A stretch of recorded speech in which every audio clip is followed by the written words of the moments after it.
Good evening and welcome to IHW Council's special web series on Rh negative incompatibility and isoimmunization. I'm Anisha Nair Thavan and you're watching our exclusive show on Rh negative blood group and its impact on pregnancy. Now, a healthy pregnancy is a celebration for the entire family to welcome in a new member. But there are a few things that parents should be aware of before starting a family. These are, of course, would be parents. One of these issues is Rh incompatibility. This occurs when a pregnant woman whose blood type is Rh negative, say for example B negative, is exposed to Rh positive blood from a fetus, say for example B positive. Because of this incompatibility, the mother develops Rh antibodies which have the potential to cross the placenta and attach or destroy the fetus's red blood cells. This causes the fetus to become anemic. In severe cases, the baby may need special blood transfusions called exchange transfusions either before birth, which are called intrauterine fetal transfusions, or after delivery. So today we are going to talk about Rh negative blood group and its impact on pregnancy. And to guide you on this and to answer all your questions that may be coming on to your mind on this topic, we have with us Dr. Queen Aditya, consultant obstetrics and gynecology at AMRI Hospital, Kolkata. Welcome to the show, Dr. Queen. Thank you so much. Thanks for your kind words of introduction. Before we begin the conversation, I would like to request all our online viewers today to keep sending your questions on the comment box, and we will try to answer as many as we can over the next 30 minutes. Do like and comment with your feedback and do share this show on your wall if you think your friends or family members may get benefited from this. So let's begin, Dr. When somebody plans a family and a mother is expecting, they're so excited and they want the best for their child. Um, this whole thing about Rh negative incompatibility, is it like a big shock for would-be parents? Is it something to be very worried about? Can this be managed?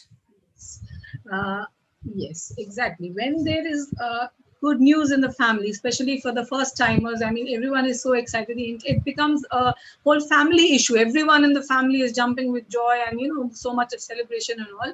But we have to ensure that all goes well, all remains well.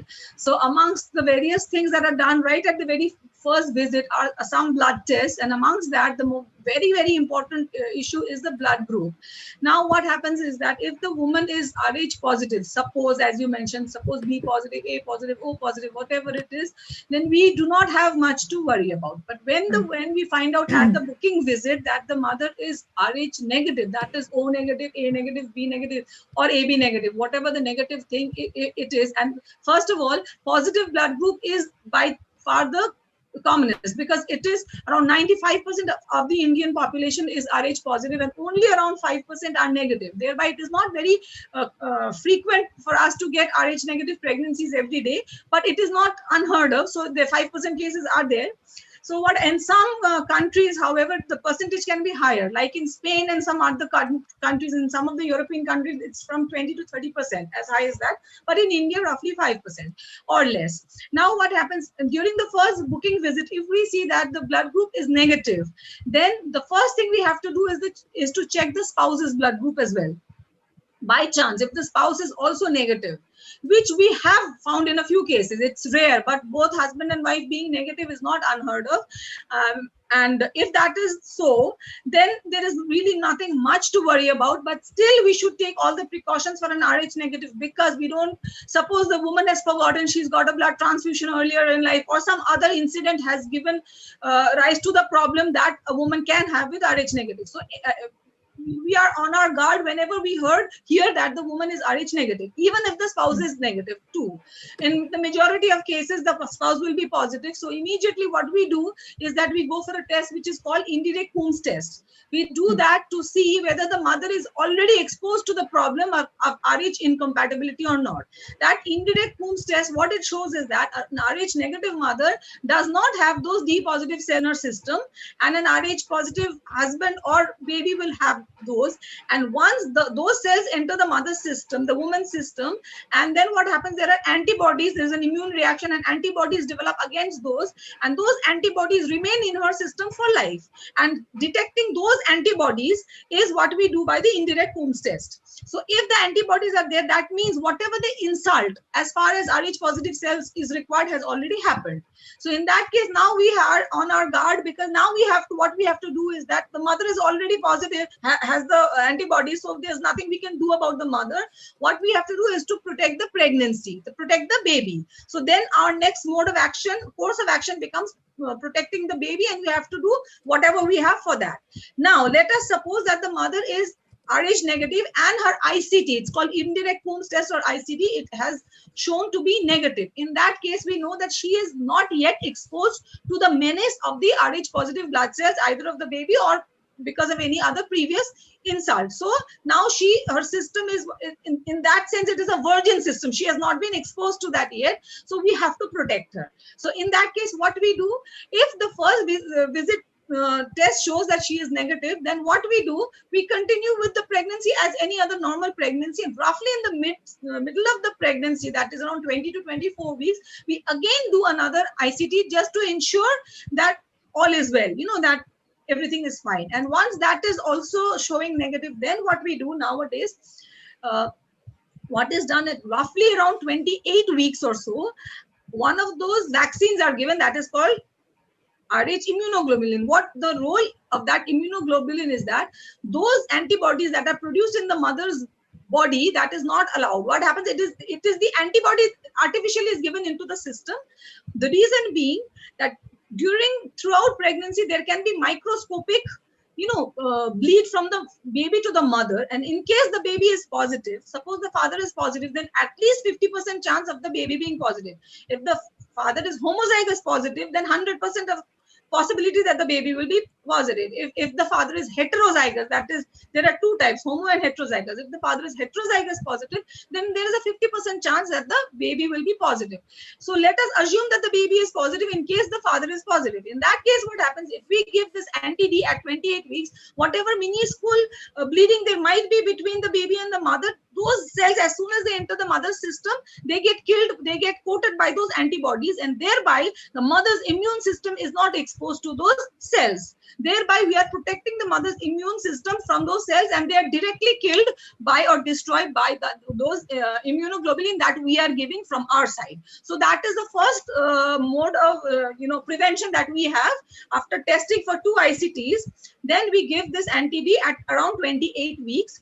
And then after the baby is born, immediately after the baby is born, the baby's blood group is done. And if the baby is showing positive, which is so in the majority of cases, then as early as possible, maximum within 72 hours, the anti-D, the dose is given. That is the most important. Suppose someone is financially not that well off and cannot afford, is saying, I cannot afford these 2 doses at 28 weeks and after birth. If that is the case, then at least the dose after birth is required. In that case, we forego the previous one, because now if an Rh negative mother is exposed to Rh positive cells from the baby, in around 17% of cases without any treatment, eventually she will become Rh isoimmunized. That is, after the delivery, antibodies will form in her system, and thereby those antibodies are there to destroy the cells of the baby of the next pregnancy, next or the forthcoming pregnancies. So she has already produced that. Now to prevent that antibody from forming in the system, what we do is that we give the anti-D immediately after birth, maximum within 72 hours, and that prevents around, out of that 17% that will become isoimmunized without any treatment, at least 15 to 16% is halted by this process. So only what happens, 1 to 2% of cases remain who can become isoimmunized, and that will happen during the pregnancy, because the miniature bleeding that happens during pregnancy, which is not seen to the eye. To prevent that antepartum, we call it, during pregnancy, that 28-week dose is given. So that prevents 1 to 2%, and this prevents around 15 to 16%. So if we have to give only one, then the most important one is the one after birth. If we can afford to give 2, then we should give both of them. Right. Dr. Queen, it appears that this can be managed for most pregnancies. But if in the first pregnancy you mentioned that it may not have any effect because there may not be any mixing of the blood itself, then why would the mother need to take the immunization if she doesn't take at At all, 28 at weeks? all. Why would she take at the birth of the child? For subsequent pregnancies, wouldn't the effect of the antibodies wear off by the time she plans a second pregnancy? Isn't it No. better to take it during the pregnancy, the second pregnancy? No, what happens is that once the we don't want the antibodies to form at all. That thereby we give the anti-D because those are preformed antibodies. Hmm. Preformed antibodies, as soon as during the delivery process, there is the feto-maternal bleed. We call it the baby cells come into the mother's system through the placenta at the Hmm. time of childbirth. So what happens Hmm. is that, and that usually in most of the cases, unless there is a complication, it does not exceed 30 milliliter. The cutoff has been Hmm. taken as 30 milliliter of the feto-maternal bleed. So Hmm. usually in most cases it is less than that. So Hmm. assuming that it is 30 milliliter or less, what is done is that 300 micrograms of this anti-D globulin is given into the mother system. This what happens is that this is given in the mother system. Whatever the fetal cells enters the mother system, Hmm. immediately those antibodies attack those cells and kill them. Thereby Okay. those cells are not present to evoke an immune response in the mother system at all. We All are right. giving preformed antibodies, and thereby those antibodies are totally destroying whatever cells from the baby are coming into the mother system, Hmm. and thereby those cells are not presenting to the reticular endothelial system, the system that has the immune function. It is Hmm. not that system is not exposed to the baby cells at all. It gets killed before that. Suppose you have soldiers at your gate and your king is inside, Hmm. right? You have the soldiers who are taking care of any enemy at the gate, so they are unable to reach the king and do any Hmm. harm. So that is it's something like that. So it is done as a first line. So what happens then? The antibodies are not formed at all. But suppose we have not given any of this, and as I Hmm. mentioned, without any kind of treatment, theoretically it should be 100% of cases, but it has been found in literature that around 17 to 20% of mothers without any kind of treatment get isoimmunized. So that 17 to 20% that develop the antibodies, those antibodies, Hmm. first of all, there are two types of antibodies that are formed. The first level is called IgM, and later the permanent ones, the IgG comes. Once the IgG is produced, it usually stays lifelong. So once it is there, it is there in the mother's system. So whenever a subsequent pregnancy is coming, it is there. And what it will do during the fetal-maternal bleed, which happens Hmm. even in minuscule amounts during the pregnancy, it will come into the baby's system, and it will that antibody is going to coat the baby cells and destroy the baby's red blood cells. Thereby, the baby will become anemic, little to more to most. Then from the anemia it will give rise to jaundice, and then in more severe cases there's a situation called hydrops, where there's so little of hematocrit, the blood cells cause the hematocrit, that is the thickness of the blood that is lost to a great extent, and the fluid within the blood vessels go out of the system and go into the other tissues, and thereby that is called something called edema, which is called hydrops. It looks like a lot of hydrops, means water. It looks Hmm. like water filled. Even we can see on an x-ray, we can see that outside the skull, what the normal thickness of the scalp, and it becomes that thick because it's full of that fluid. So in Hmm. extreme cases it causes hydrops, and because of the severe anemia, those children do not even survive, unfortunately. And this Hmm. was the course that took place several years back, but now we have a lot of advanced treatment modalities, and we have fetal medicine specialists who can manage these cases. But even the fetal medicine specialists are vouching that they get much lesser cases today because of the proactive management that we usually take during Hmm. any Rh negative mother becoming pregnant. Then immediately we take up the ICT and we follow them up with the that is the 28-week dose, and immediately after birth those doses of anti-D, which are going to protect them and the future babies from any kind of harm. Right. So, ma'am is saying even after the second dose, say somebody a mother has taken a dose in the 28th week, and then at birth also she takes a dose, but there is 70%, 17% chance that in the subsequent pregnancy, the mother will be isoimmunized again. So then again, you follow the same course, 28 week. No. Yes. Every pregnancy, she has that 17% risk. So Okay. if a woman is Rh negative, then the same protocol will have to be followed in every pregnancy. The subsequent pregnancies as well. So, okay. Yes. Now, okay. You tell me. I have a few things to add also. You tell me what you want to know. So, I will add a few things. You mentioned that the red blood cells of the baby can be attacked by the antibodies that the mother body makes. Now, what is the risk to the baby and to the pregnancy itself? Is there a risk of miscarriage because this incompatibility is not handled and not known about? Yes. Now what happens is that this Rh incompatibility itself per se giving rise to the miscarriage is not very common. It usually does not kill the baby in the initial stages, but gradually what happens is gradually in the very initial stages, the blood is not even formed. Now it will take time. The blood forming in the system will 2 3 months and beyond, then the proper system is formed, right? And circulation and all of that. So gradually when the system is formed and the red blood cells actually start forming, then only this menace happens. So miscarriage can happen in any other pregnancy and can also happen in an Rh isoimmunized mother. But that miscarriage being attributed solely to the Rh incompatibility is not that common. It is not unheard of, but it's not very common. But now the other thing is that this Rh negative mother, not isoimmunized, she is Rh negative and she's undergone a miscarriage. Then also she will need that anti-D dose after the miscarriage. Suppose in a rare case she faces an ectopic pregnancy. That's a complication of pregnancy. Instead of happening in the uterus, the pregnancy happens in the tube or somewhere else, and that is a life-threatening situation. Suppose that has been managed either medically or in most cases by surgery. Then also anti-D is required. Any other procedure that we that we have to perform during pregnancy, or even if it's a first trimester procedure like a miscarriage or a willful abortion or anything that we do, we are supposed to be giving an anti-D as well. All right. For this is for Rh negative mothers, right? Mothers, for those who are not isoimmunized, those in whom we have done the ICT, that is the indirect Coombs test, and it is tested negative, which means that their Rh system is still in the virgin state. It has not been exposed to any of the,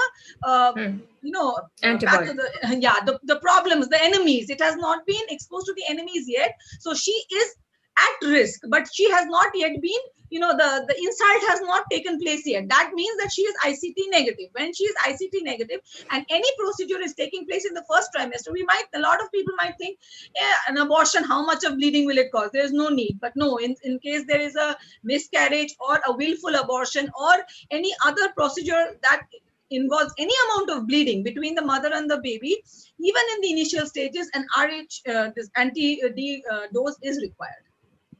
Right. Ma'am, most parents are very concerned about the health of their child. Even when in utero, they want the best for the child.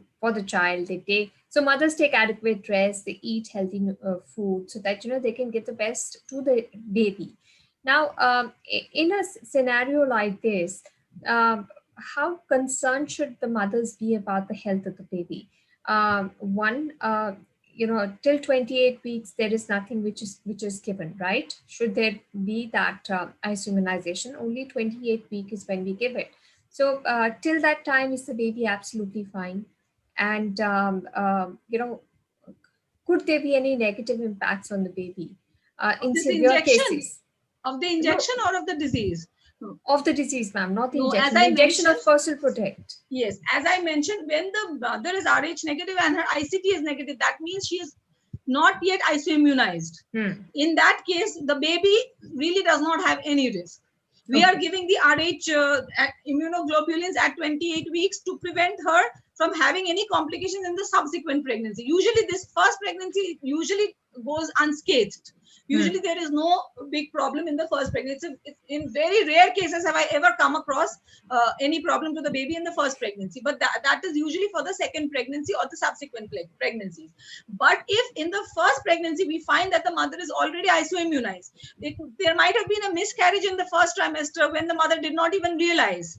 What happens is that sometimes in many women get a delayed period. They're thinking probably they're pregnant. They haven't even tested. Later on, it comes as a period. It might have been an early miscarriage, which she didn't even notice. So in these kind of cases where the mother is not even aware that there has been a fetal-maternal insult, and in that case, she is testing positive, or probably in childhood, she underwent blood transfusion or something which she can't even recall now. So in those cases, suppose she has already been exposed to the insult of the Rh positive cells some way or the other, and in the very first pregnancy, she is testing ICT positive. That means she is an isoimmunized pregnancy, and thereby this baby is also at risk. Right. But you're saying that first pregnancy, the baby may not be impacted at all. And in the subsequent pregnancies, still, again, they're not impacted because you already have proactively If we have given. No, there are two things I'm saying. I'm saying the first pregnancy will not be impacted at all if the mother is negative. ICT negative, she has not been isoimmunized. What I'm saying is that the first pregnancy is not affected in case the mother is not yet isoimmunized. If as I right now I mentioned, if the mother is isoimmunized because of some prior insult which she is not even aware of, in that case we are testing her and we are finding she's ICT positive. Then in this current pregnancy, though it might be her first pregnancy according to what she can recall, still that pregnancy might be at risk. So then at 28 weeks, she will take the... No. Now we come to a totally different story. Now, if the mother, all of this was going on when she is ICT negative. That is, she has not been isoimmunized. Now we do the first test and it's come as ICT positive. That means now she comes in the high risk category. She has already been isoimmunized. When she has already been isoimmunized, now there is no further role of giving her that anti-D injection because she already heard. We were trying to protect. So as I was saying, the soldier is at the gate and the king and queen are inside. Now the king and queen have already been assaulted. So there is no point of the soldier standing at the gate. Now what we have to do, we have to do some other. The king and queen have to do something now. Or other people on their behalf have to do something. So that mode of that mechanism of the first line defense has gone from our side. We have lost that. We have missed that bus. That we cannot do anything about it. So what are the other options then? Yes. Now, once the mother is ICT positive, that means she has already been exposed to this, and she is now carrying those antibodies, which means she has the antibodies in her system. There's nothing we can do about it. Those antibodies at any time can enter the system of the baby and can destroy the baby cells. Now we know that the baby is fully at risk. Whether it is the first pregnancy, as I mentioned, it can be the first pregnancy because there could have been an insult earlier, maybe because of blood transfusion, anything. So the first isoimmunized pregnancy is always at risk. First, second, third. Whenever she is isoimmunized, she is at risk. We are giving the anti-D at 28 weeks and after birth to prevent that. But suppose we have missed that bus, we are unable to prevent. Now she is positive. Now the role of that anti-D at 28 weeks or after birth or any time is totally falling flat. It has no purpose as such. Now, what we have to do, we have to protect the baby who is already exposed to the cells because the mother has those antibodies in her system. So now what we have to do, there is something called a critical, once the ICT is coming positive, then we do a quantitative assay to see what levels of the antibody is there. And there is a critical titer. Some labs take it as 1/32, some take it as 1/16. So in most of the cases, it is taken as 1/16. Now every 2 to 3 weeks, we check the titer. What the titer, because she is ICT positive, she will never become ICT negative after this. She is positive for life. Now, this was what we were trying to prevent by giving those injections, but we have not been able to prevent it. She is now positive. So now what we have to do is that every 2 to 3 weeks, we follow her up by this ICT. Earlier, I said we did at the booking visit, and at 20 weeks again, she is positive. How high that level is, we have to check every 2 to 3 weeks. And suppose it is going beyond the critical titer. If it's below the critical titer, then we know that if it's below the critical titer, it will not be able to affect the baby. The baby is still okay. Once it goes above the critical titer, then we have to start doing an ultrasound. Many years back when we were students, then we were told that we have to do an amniocentesis, which means poking a needle into the baby's sac and taking out the fluid and seeing what the level of bilirubin is. Because I told you it causes anemia and jaundice. Jaundice is because of high levels of bilirubin. So earlier, that was the way it was treated. Nowadays, with advancement in fetal medicine therapy, that has become obsolete. Nowadays, what is done, once the critical titer is exceeded, Right. or in some centers they even do not do that. They follow the critical titer till 20-22 weeks. After that, whether it's low or high, they directly go in for an ultrasound with the Doppler study of the baby, right from 20-22 weeks, every two weeks, to see whether the blood supply to the brain is okay. So that there it's called the what happens is that something called the brain sparing effect. When there is no blood anywhere, the system tries to move all the blood towards the brain. It's called the brain sparing effect, so that the most important organ is the brain, so that the brain keeps functioning. It will channelize all the blood towards the brain. So when too much of blood is flowing into the brain, we know that the baby is very heavily affected. So that is how it is. Every 2 weeks then that is followed, and when it is going beyond a critical level of that, it's said that 1.5 multiple of the median for that value. Once it goes beyond that limit, then the fetal transfusion is started. Nowadays, intrauterine transfusion is started. If the baby is in the mature state, like 34-35 weeks, then the baby is taken out. And as you had mentioned earlier, the exchange transfusion is done. If the baby is still inside the uterus and hardly 28-30 weeks or 26 weeks, if we take out the baby, probably the baby will not survive. In that case, the intrauterine transfusion is nowadays the mode of treatment. That is by infusing red blood cells, because the baby's red blood cells are getting destroyed. So we have to keep infusing red blood cells to keep the baby alive until we can take the baby out. All right. Ma'am, we've started getting a few questions. And the question that one Facebook viewer has is, what causes rhesus immunization? What are the causes of rhesus immunization? Rhesus immunization, as I just mentioned, it is only because of Rh negative mother and Rh positive partner. The partner is Rh positive and the woman is Rh negative. And any pregnancy between these two, as I mentioned, there are positive can be two types, homozygous or heterozygous. Homozygous will be, as for example, capital D, and the mother is negative, means small d. So when these fuse, the possibility is that every baby will be capital D, small d. That is, it is still positive. Once the capital D is there, it is positive. And if the father is positive but capital D, small d, that is called heterozygous, then 50% possibility that the baby will be positive, 50% possibility that the baby will be negative. Now, when this positive baby is in the mother's system and the mother is negative, then those cells, as I mentioned, throughout pregnancy, even in miniature amounts, they keep crossing the placenta and they enter the mother's system. And so because of the baby, the only cause of this rhesus immunization is positive Rh positive cells entering a system which has Rh negative cells. And Rh negative cells, then what happens is, once by any method the Rh positive cells enter the Rh negative system, there is an immune response which gives rise to antibodies against those Rh. Now the mother does not have those Rh positive, so the antibodies is not going to harm anything. Once that antibody enters another system that has Rh positive, it's going to kill those cells. So the way by which a person can become rhesus isoimmunized is that from the baby to the mother, or by the mother getting the Rh positive cells from any other source. As for example, a blood transfusion. By mistake, it was mismatched. Suppose she is a B negative mother and she received B positive cells. So that positive cells have also entered her system. That is also going to incite her immune system. So it is only when the positive cells by any mechanism enters an Rh negative person's system. Right.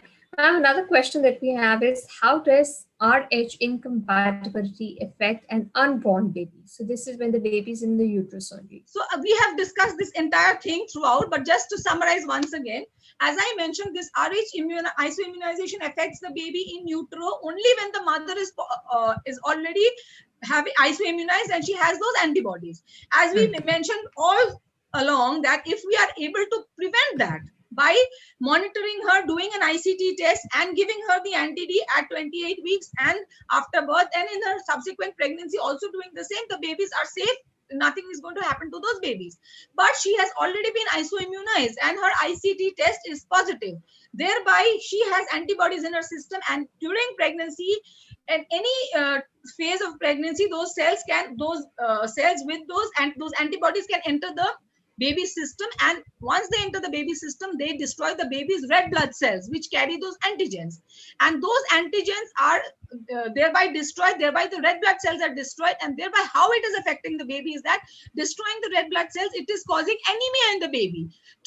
Then with subsequent pregnancies, as the amount of those antibodies increase in the mother, with every pregnancy the number of antibodies is increasing, so the subsequent pregnancy will suffer even more than the previous one. So the more those antibodies are produced, the more the baby's red blood cells are destroyed, the more the baby is suffering from anemia and giving rise to hyperbilirubinemia, which we call as jaundice, and thereby also causing hydrops.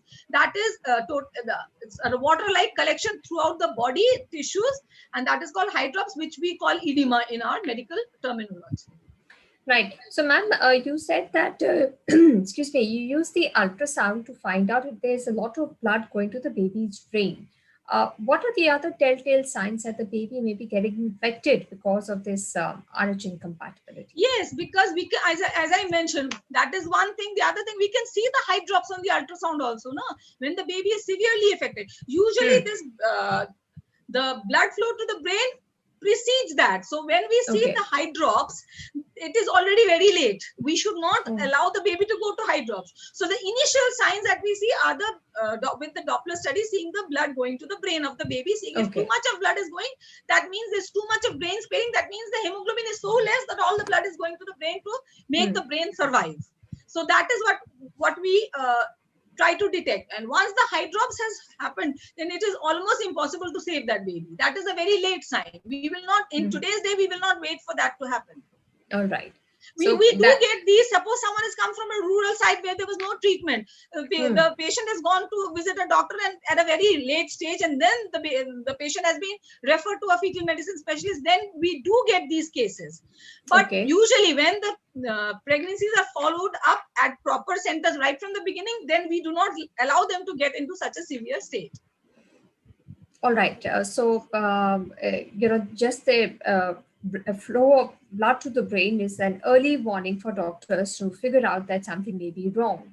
Ma'am, when the baby is born, usually when babies have jaundice, then either they're kept in the neonatal wing and kept in a special cabin, or at home we are advised to give them sunlight. So when the baby is born, is it possible to give that blood transfusion if it required? Yes, absolutely. How likely is it? No, it is done. If the anemia is very low, that the pediatrician or the child specialist will decide what levels of hemoglobin will be required for the baby. If it's falling very low, then transfusion will be given. When it is being given intrauterine, when we see that the blood flow is becoming more than the critical level, then intrauterine transfusion is being given, which is such a complicated procedure. Once the baby is out and the hemoglobin levels are low, obviously it will be given. All right. Ma'am, how many times would this transfusion be required? Is once enough once the baby is born? That will depend on the hemoglobin levels, and that I am not in a position to actually talk about that the pediatrician will be talking about, because after the baby is delivered, we hand them over to the pediatrician and then they will take the call. But they will follow it up every 4th or 5th day, or probably maximum once a week, and see what the hemoglobin levels are, and the baby might be needing blood transfusion for several times. Ma'am, for the mother who is pregnant, other than going for regular ultrasounds and taking the immunization at 28 weeks, the way it's recommended, and at birth of the child, immediately afterwards, what more can the mother do to remain alert to this? No, it's like any other pregnancy. As long as she is Rh negative and ICT negative, non-isoimmuno, not yet isoimmunized, it is almost like any other pregnancy. She just has to remember to take these two, and like the way she is careful and eats well and takes good care of herself in any other pregnancy, so also here. One more thing I wanted to mention is that, as I mentioned, after delivery, the anti-D, the main dose is given, but the one advantage we have is that after delivery, we immediately check the blood group of the baby. In case the baby turns out to be Rh negative, then we do not have to give that after delivery dose. That is also something to be noted, that after delivery, because we do not know whether the baby is positive or negative, we assume that because the father is positive, the baby is positive. We assume so. But in 50% cases, in case the father is, that heterozygous, in 50% cases, the baby can be negative also. In that case, we have given the 28-week dose, because by that time, we're not sure. One more thing is that in certain countries, there is a test that can be done even during pregnancy, which is called cell-free fetal DNA.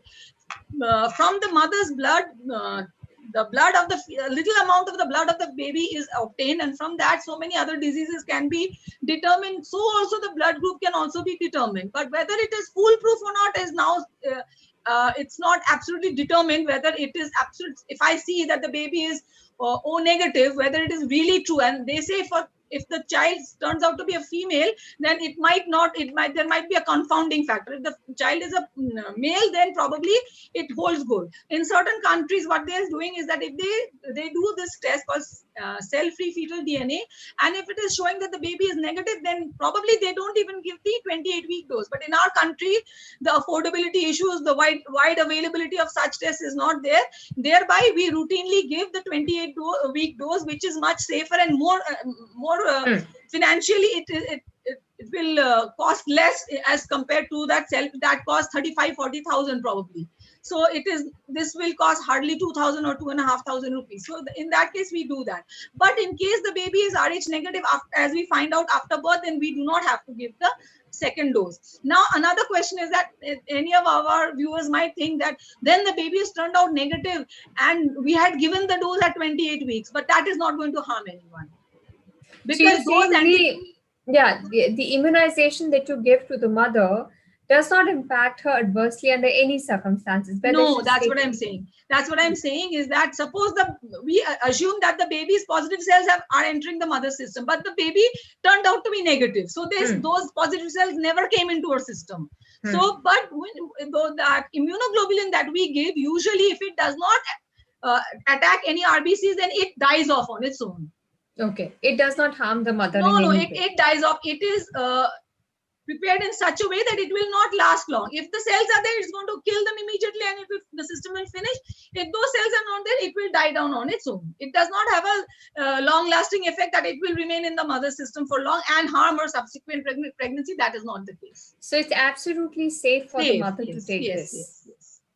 Are there any side effects of taking this? No, we have not come across any side effects as of now. But yes, what the theoretical possibility is there that till now, these antibodies are produced from the blood of other people who have those antibodies. Suppose a mother is positive, so she is a donor and she is given it. That has been, a lot of refinement has been done to that, but it is still her blood product. So if there is any allergic reaction to any of that, that is a theoretical possibility, but in our practice, we are using it left, right, and center. We are yet to come across any such adverse effect, noticeable adverse effect. And in literature also, we do not get such instances. And another thing is that probably in the near future, the recombinant variety of this antibody is coming up.